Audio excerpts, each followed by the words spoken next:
Radio سدائے حریت جموں کشمیر سے سنیے تازہ خبریں۔ مقبوضہ کشمیر میں کل جماعتی حریت کانفرنس نے بھارت نوازوں کو خبردار کرتے ہوئے کہا ہے کہ بی جے پی اور RSS کے ساتھ کسی بھی قسم کا تعاون کرنے والوں کو عوامی غیظ اور غضب کا سامنا کرنا پڑے گا۔ مقبوضہ کشمیر میں لاک ڈاؤن مسلسل جاری ہے۔ اہل کشمیر کے بھارت مخالف احتجاج کو روکنے کے لیے قابض فورسز نے مظاہرین پر شدید تشدد کیا اور پیلٹ گن کے استعمال سے متعدد افراد زخمی ہو گئے۔ مقبوضہ وادی میں مواصلاتی پابندیاں برقرار ہیں۔ نماز جمعہ کے بعد کشمیریوں کا احتجاج روکنے کے لیے بھارتی قابض انتظامیہ نے محاصرے اور پابندیوں میں مزید سختیاں کر دی ہیں۔ برسلز میں 6 نومبر یوم شہدائے جموں کے حوالے سے ایک تقریب سے خطاب کرتے ہوئے کشمیر کونسل یورپی یونین کے چیئرمین علی رضا سید نے کہا کہ تحریک آزادی لاکھوں شہداء کے خون سے لکھی گئی ہے اور ہم شہداء کی تحریک کی تکمیل تک جدوجہد جاری رکھیں گے۔ یورپی یونین کے ایک عہدیدار نے کہا ہے کہ یونین کا ہمیشہ سے یہ موقف رہا ہے کہ پاکستان اور بھارت کو تنازع کشمیر مذاکراتی عمل کے ذریعے حل کرنا چاہیے۔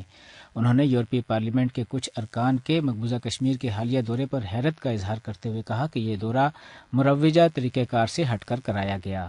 شدید برف باری کے باعث مقبوضہ وادی کے کئی بالائی علاقوں میں برفانی تودے گرنے کے واقعات پیش آئے ہیں، جبکہ سری نگر جموں شاہراہ مغل روڈ سری نگر کرگل ہائی وے پر ٹریفک کی آمد و رفت میں خلل پڑ گیا ہے۔ کشمیر یونیورسٹی اور Islamic university of science and technology نے آج ہونے والے امتحانات ملتوی کر دیے ہیں۔ اس کے ساتھ ہی خبریں ختم ہوئیں۔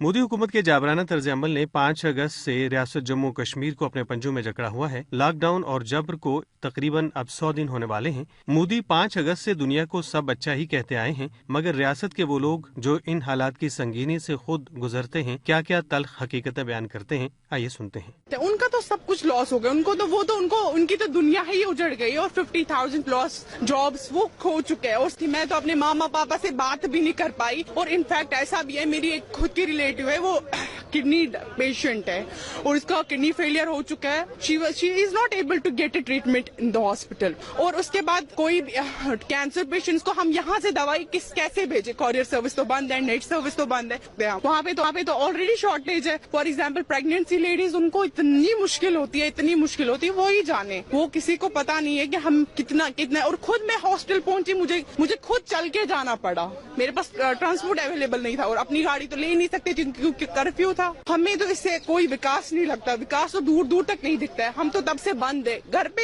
بس جیسے پریزن ہوتا ہے ویسے ہی یہ سب، اور انٹرنیٹ بند ہے، کوئی کنیکشن نہیں ہوتا، اور ایسے ڈیتھ پہ ہم کسی کے نہیں جاتے ہیں، ہمیں خود پتا چلتی ہے 10 دن بعد کسی کی ڈیتھ ہو چکی ہے۔ یہ آواز خلق ہے جسے نقار خدا بھی کہا جاتا ہے۔ ان آہوں پر کان نہ دھرے گئے تو یہ صدائیں شاید آسمان کا سینہ چیر دیں گی، اور مودی جی شاید کسی آسمانی قہر کے انتظار میں ہیں۔